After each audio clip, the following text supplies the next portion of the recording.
E tem um aspecto que eu tenho até preparado um materialzinho. Não sei se pode pedir para o Gabriel colocar, Gabriel. Pode sim. Como eu tenho mexido, né? Universitários. Pedir aqui a ajuda dos universitários. Ultimamente eu tenho trabalhado com essa questão de neurociência e aí eu tenho aprendido, né, a tentar olhar algumas questões que têm manifestação comportamental a partir de uma possível correlação entre um funcionamento do sistema nervoso. Por que possível? Porque tem aquela discussão que é clássica, né, que correlação é diferente de causalidade, né? Então, não é porque um cérebro ele se comporta com algumas características que necessariamente eu vou ter essa manifestação fenomenal, né? Existe um brincamento de variáveis que vai acontecendo durante a existência, a ponto de que, assim, aquilo que para todo mundo pode ser disfuncional, a depender do que eu faça e de como eu faça, para mim pode ser altamente funcional. Então, a minha vantagem, ela pode estar exatamente naquilo que, teoricamente, seria a disfuncionalidade. Mas eu pedi para trazer, eu trouxe esse material apenas para ilustrar para vocês uma coisa. Olha só. Primeiro, é que nos últimos anos a gente tem visto a possibilidade de chegar ao espaço da clínica algumas inovações que antes elas estavam ou restritas exclusivamente ao campo da medicina, né? Ou então estavam, por conta do custo, muito distante do acesso, né? E aí uma ferramenta que eu uso chama eletroencefalografia quantitativa, que popularmente a gente chama de mapeamento cerebral. E aqui eu trouxe aquela imagenzinha ali para vocês verem como nos últimos anos tem aumentado a quantidade de estudos sendo produzidos e publicados, consequentemente, por exemplo, da possibilidade de a gente olhar para o funcionamento elétrico do cérebro de alguém e alguém, nesse caso específico com TDAH, e tentar entender que dimensão é essa do sujeito que repercute no dia a dia dele, mas que a depender do modo como a gente consiga ler, a gente vai propor intervenções mais personalizadas, intervenções mais singulares. E aí aquela premissa que eu defendi inicialmente de pensar um TDAH ou TDAHs, né? Pode passar, Gabriel. Gabriel, traz água? Pode passar outra, por favor, Gabriel. Via de regra, assim, é bem grosso modo, quando a gente está trabalhando essa questão da atividade elétrica, a gente tem algumas explicaçõezinhas de velocidade do cérebro. Pode passar, Gabriel? Porque o que eu queria chamar a atenção com vocês seria essas duas imagens. Olha só. Essa imagem aqui de um mapeamento, tá? Que a gente faz com um rapaz de 15 anos que veio para a gente com um diagnóstico já fechado de TDAH, né? E aí, quando a gente vai mapear o funcionamento do cérebro dele, o que acontece? Cada sítio desse aqui representa um ponto que a gente mensurou durante 20 minutos, tá? Essas medidas mais à esquerda, elas apontam uma atividade mais lenta, tá? E essas coresinhas mais à direita apontam atividades mais rápidas. O que acontece? Esse menino, quando ele chega, esse rapaz, quando ele chega, ele era aquele TDAH que tinha uma lentificação muito grande, né? E essa lentificação, principalmente frontal, pré-frontal, em região de controle de corpo também, a gente consegue correlacionar com uma série de dificuldades atencionais, dificuldades executivas, parará. Então, olhando classicamente, pensando um TDAH como uma lentificação do córtex pré-frontal, a gente consegue enxergar isso aqui. Agora, Gabriel, passa, por favor, acho que uns 3 slides. Um pouquinho mais. Aqui é uma outra pessoa que, agora uma mulher adulta, 56 anos, chega também com diagnóstico de TDAH, só que quando a gente vai comparar essa imagem com aquela outra imagem, tem alguns elementozinhos que são bem distintos e que não se correlacionam à idade, mas se correlacionam ao modo como aquela pessoa experimenta o seu TDAH e, inclusive, algumas consequências que, durante a vida, vão sendo geradas por conta da vivência dela com TDAH. Por exemplo, não sei se vocês perceberam, mas lá na primeira imagem, Sim. esses lilazinhos aqui, a gente praticamente não via. Uhum. O que é esse lilazinho aqui? É uma atividade que a gente chama de high beta, que é uma atividade de hipervigilância. Então, aqui eu tenho uma pessoa que tem um diagnóstico de TDAH, porém, o grande desafio dela no momento é lidar com a hipervigilância e com a ansiedade, né? Já naquele outro quadro, eu também tenho um diagnóstico de TDAH, mas o grande desafio dela é lidar com a lentificação. A lentificação no processamento de informação. Processamento de informação, não. Pode ser, mas não necessariamente. Mas principalmente no que diz respeito à sustentação de atenção, a controle de impulso, função executiva como um todo.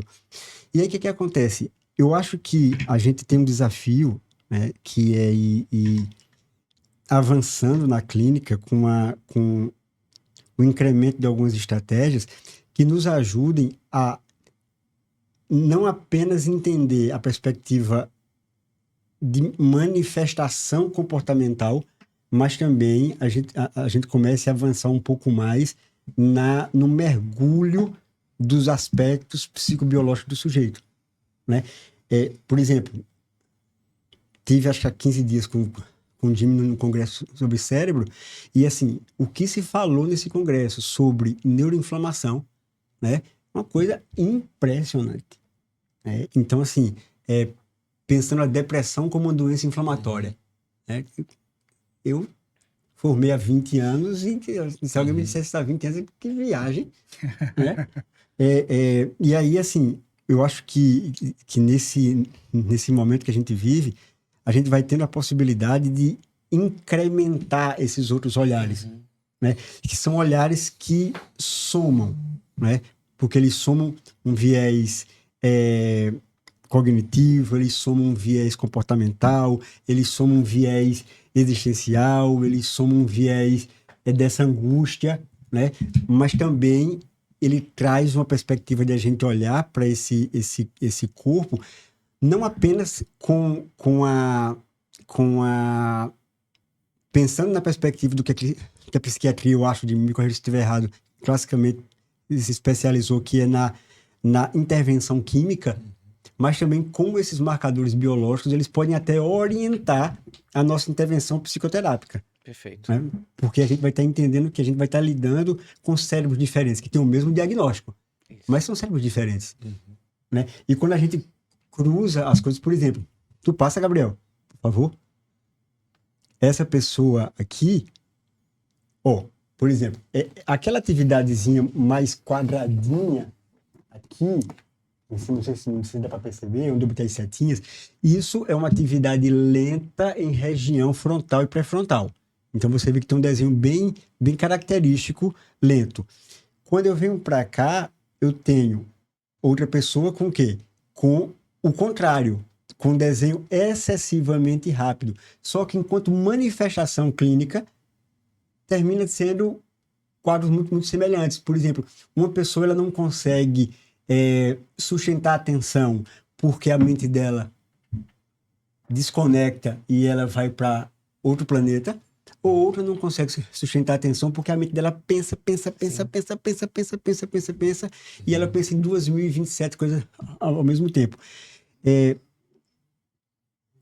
fico me perguntando hoje em dia o quanto o conhecimento dessas coisas, e acho que a psicologia precisa avançar muito nesse sentido, nessa reconciliação ou nesse investimento de algo que não deve ser estritamente do campo da neuropsicologia, mas eu acho que nós psicólogos precisamos entender mais de cérebro, nós psicólogos precisamos entender mais de aspectos psicobiológicos do comportamento, né?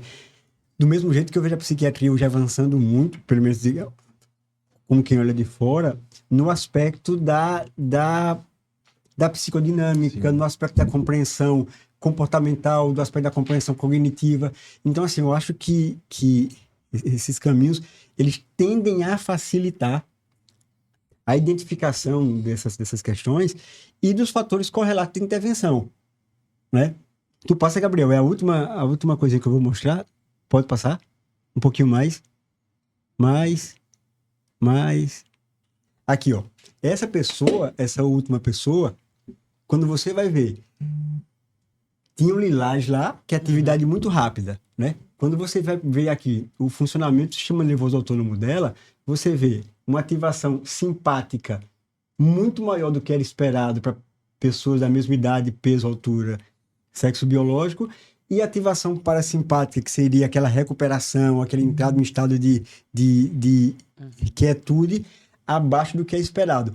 Então, existe um TDAH, nesse caso, que muito possivelmente foi se construindo com esses desafios todos que o Farley trouxe, e isso trouxe repercussão psicobiológica, porque ensinou esse cérebro a funcionar de um jeito específico.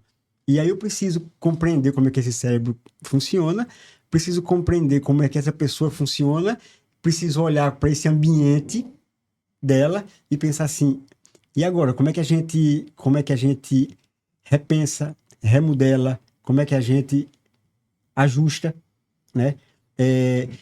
Em que ponto a medicação como psicoestimulante, naquele primeiro caso de muita lentificação, faz um tipo de efeito, mas em que ponto o mesmo psicoestimulante, nesse outro caso aqui, não é estar colocando gasolina em uma fogueira. Então, essas coisas todas, eu acho que elas vêm se somando para buscar ajudar e facilitar a vida de quem, quando começa a relatar, vem trazendo uma vida de muitos problemas. São muitos atropelos. E aí como é que a gente agora pode parar com essas informações todas e dizer assim, tá, vamos agora pensar em como cuidar dessa existência, cuidar desse existir e alinhando as coisas dentro daquilo que é possível e alinhando, inclusive sabendo, né, e isso eu penso muito comigo, é que assim, eu acho que eu tenho uma questão crônica. O que é a questão crônica? Um problema crônico, depende da perspectiva. Sou eu mesmo. Eu tenho que lidar comigo o resto da minha vida. Então, como é que eu vou aprender a lidar comigo? Porque existência não tem cura, né? Existência requer cuidado. E o curioso é que, em latim, cura é cuidado, né? Então, a gente tem que pensar assim, temos um cenário complexo? Temos.